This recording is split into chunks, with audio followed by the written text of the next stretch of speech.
Ang purpose, pag sobrang mainit ang panahon, nanganganak ang inahin, para ho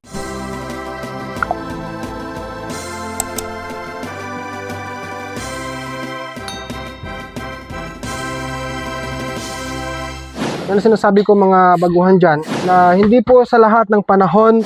Okay na to guys, blessing na po ito. Hello mga ka-farmers, magandang hapon po sa ating lahat. Ang topic natin ngayon sa video na ito ay ibabahagi ko sa inyo ang akin pong gagawin ngayon. Nang dahil po natapos nang nanganak si mother pig na yan, yung nakahiga po patagilid, ay akin po siyang bibigyan ngayon ng antibacterial na oxytetracycline, Sustalin LA, at kasunod niyan, magbibigay din po ako ng vitamin B complex na Bixan SP injectable vitamins. And din kasunod po niyan mga kabayan, akin din pong isunod ang pagbabawas po ng buntot sa akin po mga biik mga ka-farmers. By the way guys, ang mga biik ngayon ay umabot lamang po ng 9 healthy piglets. Siyam lang po na biik, puro buhay po mga ka-farmers, wala pong mga stillbirth o anuman, wala po. 9 healthy piglets po mga kababayan. So samahan niyo po ako guys.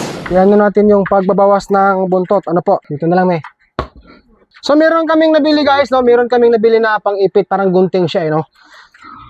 Ito po ay ginagamit to guys para hindi po masyadong dumami ang pulang likido ng biik. So dito, ano natin dito ngayon. Okay? Pagkatapos guys, babawasan natin.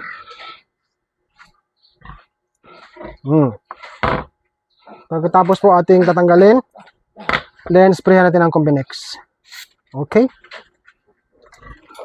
Sumunod. Ito naman guys, oh. Pangalawa. Yan.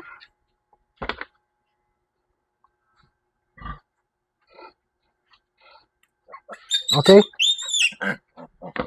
Babawasan natin ng buntot.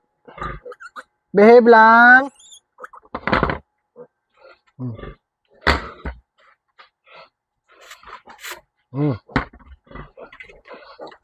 Number 3. Halika. Yeah.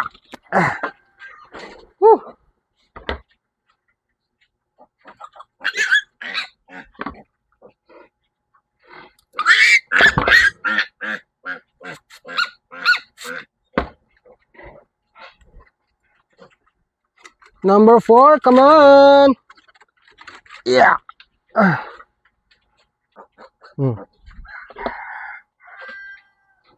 Kahit dahan-dahan lang, basta sure ball mga kababayan. No, wala naman sa pabilisan eh. Kahit na hinahinay, basta sure ball.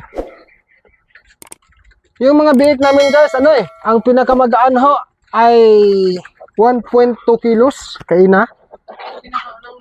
Oo, ang pinakaunang lumabas mga kababayan.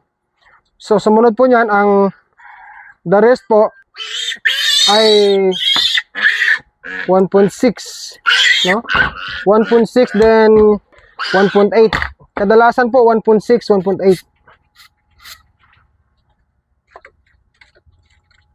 Number 5, number 6. Come on.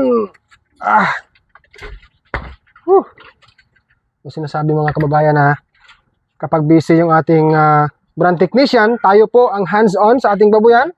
Pag nanganak po ang ating mga baboy nahin, tayo na lang po ang magtatrabaho sa ating mga baboy, no?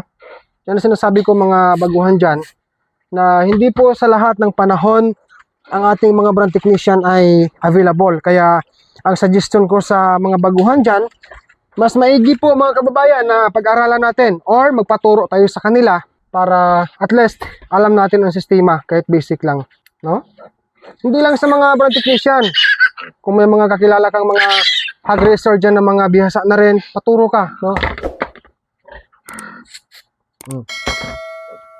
Kasi hindi po sa lahat ng panahon talaga ang ating mga technician ay sa atin nakakapunta para tulungan, kasi tulungan tayo kasi marami po silang inaasikaso ng mga customers.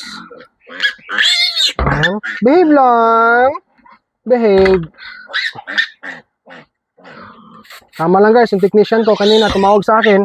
Kakatapos lang po ng anak ng baboy inahin ko, tumawag din sa akin. Kakatapos lang din niya sa kanilang meeting. So ganyan po ang point ko mga kababayan. Hindi po sa lahat ng panahon available sila.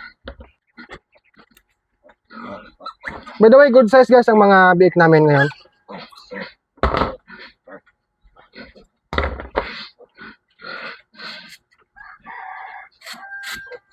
Okay na. So ayan, ang susunod natin gagawin mga kababayan, saan tabi natin yan? Bibigyan natin ng ano guys, Sustalin LA yung aking pong mamapig. Oh, ito. Ito pala guys, ginamit kong Mistral. Mistral powder para po sa mga biik paglabas. Ilagay sa katawan, buong katawan, para hindi ho lamigin ang ating mga biik. Then, bonus tip ko, handog ko sa mga baguhan. Kaya na kasi nagkasagsagan po ng pagpanganak ni Mother Pig, sobrang mainit po ang panahon. So, nahingal siya kahit naka-under po ang aming ceiling fan. And then, nang dahil mainit po ang panahon sa pagpanganak niya, kaya na po, medyo mainit, medyo may warm ang buga ng hangin from sa taas. Kaya gumamit kami by the way ng nakatayo na plastic electric fan. Okay? And then aside from that mga kababayan, gumamit po kami ni Mrs. kanina ng itong hawak ko na kulay pula na tila. Binasa namin, ginanon, at hinampol. Ibig sabihin hinampol, ginhampol, nilagay. Ganyan sa tiyan ni Mother Pig habang 4 pa lang yung lumabas kanina na biik, no? Ang purpose kasi, tulong ko ito sa inyo. Ang purpose, pag sobrang mainit ang panahon, nanganganak ng inahin, para ho, mabawasan ang kanyang hingal sa init. So ngayon, atin pong kunin. Ang mga hindi pa ho dyan nag-subscribe, mag-subscribe ka na po and hit the bell ring para po updated ka palagi sa mga bago nating ina-upload na may munting kaalaman o idea o kaya knowledge about po sa pag-alaga ng baboy. So ngayon, bibigyan ko siya ng 16 ml of Sustalin LA. Unahin ko lang guys ang ang 10 ml, yan. So tulog sa mga ka-farmers,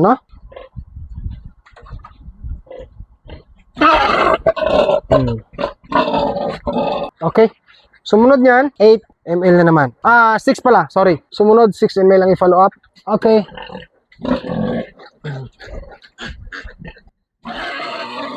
Okay. So ayan. Next po, bibigyan natin ng vitamin B complex na Big Sun SP. Ayan mga kababayan. 5 lang guys, ml. Ang ating ibigay na vitamin B complex. Medyo madilim. Dito tayo sa liwanag. Buhay hog racing. Happy farming mga kababayan. Up. Ayos lang dek. Naka-open pa ako kasi guys ang gate sa likuran. Okay? Ayos ka muna dik.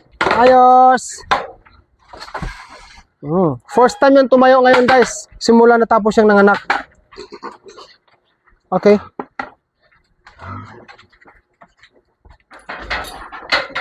Akin lang pong ilak guys ha. Nauhaw siya may? Iinom siya hindi. Ibigay mo sa kanya yung please, yung kulay blue na pitcher na may lamang tubig na may halong asukal. Palihog lang may please lang, pakilang. Nandyan ka na kasi. Guys, ko lang to ha, ilak. Lala ko lang tong namin, yung pinagawang gate sa likuran ng pin. Off natin tong fan. Kita mo, may bagong asukal dyan, wala. May asukal yan eh.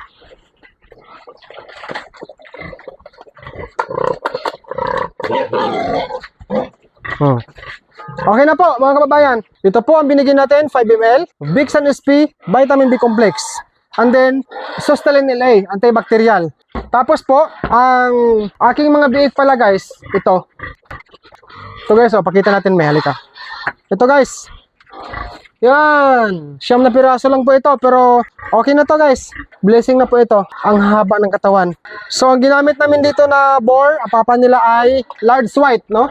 Kumbaga backcross na po sila sa large white. Dagdagan natin yung combinix kasi may nakita akong pula. Yun. Ito pa.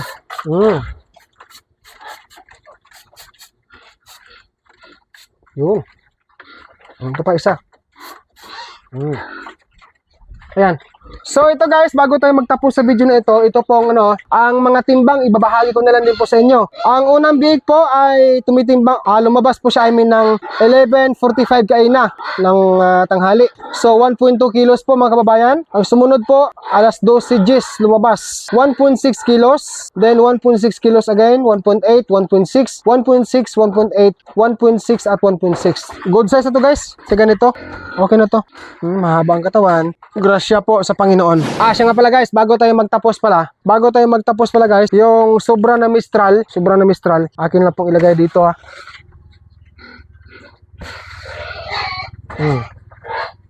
Para magmala guys. Yun na, humingi na yung natin. Dumalagang baboy na large white. Ibig sabihin, nagugutom na siya. Oras na rin ang kain nila ngayon mga kababayan.